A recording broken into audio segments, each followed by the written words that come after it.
మరి ఇవాళ కేసీఆర్ గారు దేశంలో అన్ని రాష్ట్రాల కంటే ముందు ఇంటింటికి తాగునీరిచ్చే మిషన్ భగీరథను ప్రారంభించారు. ఇది మేము బాగా పనిచేయడం వల్ల మాకు నష్టమైతా ఉంది.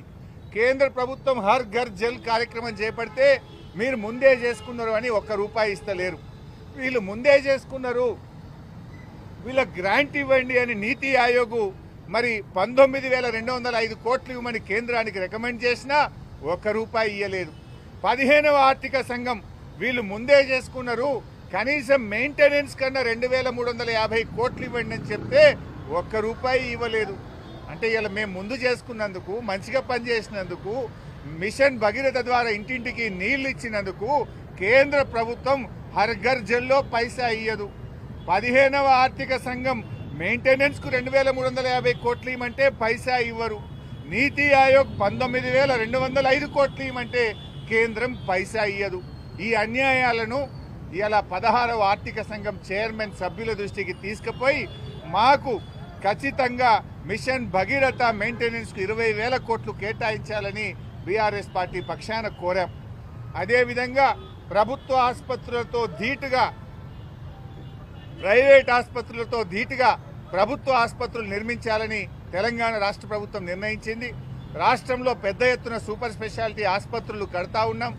మరి పేదలకు కూడా కార్పొరేట్ వైద్యం అందాలని చెప్పి ప్రభుత్వ ఆసుపత్రులను బాగు చేసే కార్యక్రమం చేపట్టాం. దానికి 10,000 కోట్ల రూపాయలు కేటాయించాలని 16వ ఆర్థిక సంఘాన్ని మేము కోరడం జరిగింది. ముఖ్యంగా ఈరోజు దేశంలో అధికారంలో ఉన్న కేంద్ర ప్రభుత్వం ఆర్థిక సంఘం యొక్క రిపోర్ట్లను కూడా తొక్కిపెడతా ఉన్నారు. 14వ ఆర్థిక సంఘం వరకు కూడా ఆర్థిక సంఘం రిపోర్ట్లను యథావిధిగా అమలు చేసిన చరిత్ర ఈ దేశంలో ఉంది. మొదటిసారిగా 15వ ఆర్థిక సంఘం నివేదికను కేంద్ర ప్రభుత్వం పిక్ అండ్ చూజ్ లాగా ఇష్టం ఉన్నవి చేసిండ్రు, ఇష్టం లేని చేయలేదు.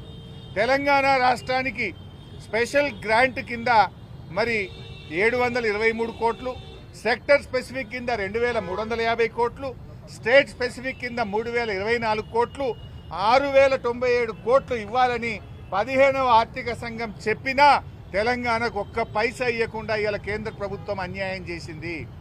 ఆర్థిక సంఘం యొక్క నివేదికను అమలు చేయకపోవడం అంటే ఇది రాజ్యాంగ ఉల్లంఘన, ఇది కాన్స్టిట్యూషనల్ బ్రీచ్ అనే విషయాన్ని కూడా 16వ ఆర్థిక సంఘం దృష్టికి తీసుకుపోయాం. తెలంగాణ పట్ల ఈరోజు కేంద్ర ప్రభుత్వం మరి ప్రదర్శిస్తున్న కక్షపూరిత వైఖరిని, తెలంగాణకు చేస్తున్న అన్యాయాన్ని 16వ ఆర్థిక సంఘం దృష్టికి తీసుకుపోయే ప్రయత్నం కూడా చేశాం. అదేవిధంగా వరద విపత్తుల సహాయ నిధిని ఇప్పుడు 75-25గా ఉంది. కేంద్రం 75, రాష్ట్రం 25గా ఉంది. దాన్ని గతంలో ఉన్న విధంగా 90-10కు మార్చాలని చెప్పి కూడా బీఆర్ఎస్ పార్టీ తరఫున ఆర్థిక సంఘంను మేము కోరడం జరిగింది.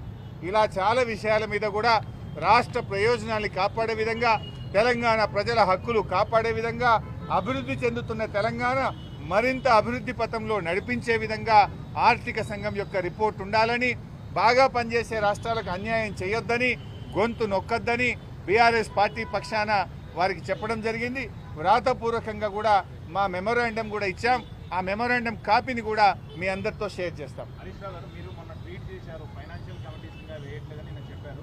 అరికపూడి గాంధీని పబ్లిక్ అకౌంట్స్ కమిటీ చైర్మన్ గా చేస్తూ బులెటిన్ ఇష్యూ చేశారు. దీనికి సంబంధించి అంటే ఇది ఒక పెద్ద జోక్. ప్రతిపక్షానికి పిఎస్సి ఇవ్వడం అనేది, ప్రతిపక్షానికి పబ్లిక్ అకౌంట్స్ కమిటీ ఇవ్వడం అనేది ఆనవాయితీ. అరికపూడి గాంధీ గారిని కాంగ్రెస్ పార్టీలో చేర్చుకున్నారు కదా, మీరే కండువా కప్పింది కదా. అంటే కాంగ్రెస్ పార్టీని పిఎస్సి చైర్మన్గా చేయడం అంటే ఈ రాష్ట్రంలో ప్రజాస్వామ్యాన్ని ఖూనీ చేస్తున్నారు.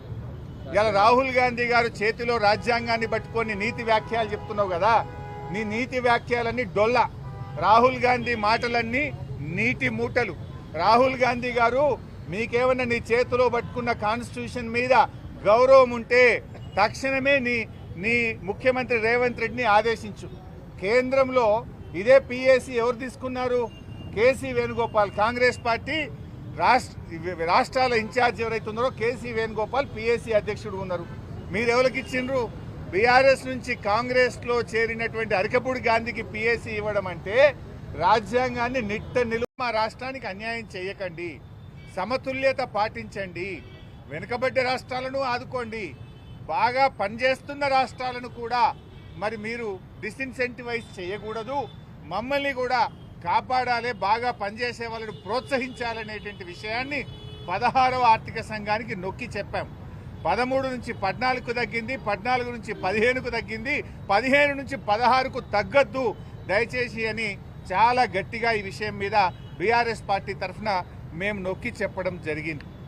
అదేవిధంగా పన్నులు వసూలు చేయడం, వీళ్ళు కొన్ని మార్క్స్ పెట్టుకుంటారు.